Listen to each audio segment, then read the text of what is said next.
দারোগা বাবু এবং হাবু।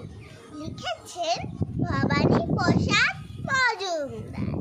থানায় গিয়ে সেদিন পড়ে বললে কেঁদে হাবু, নালিশ আমার নুন দিয়ে খুব শুনুন বড় বাবু। চারজন ভাই আমরা একটা ঘরে থাকি, দুঃখে আমি সারা দিন রাত ভগবানকে ডাকি। বড়দার ঘরে 7টা বিড়াল পোষে ছোট বড়, মেজদা ঘরে 8টা কুকুর যতই বারো। সেজদা পাগল 10টা ছাগল রাখেন ঘরে বেঁধে, গন্ধে তাদের প্রাণ যায় মরছে কেঁদে কেঁদে।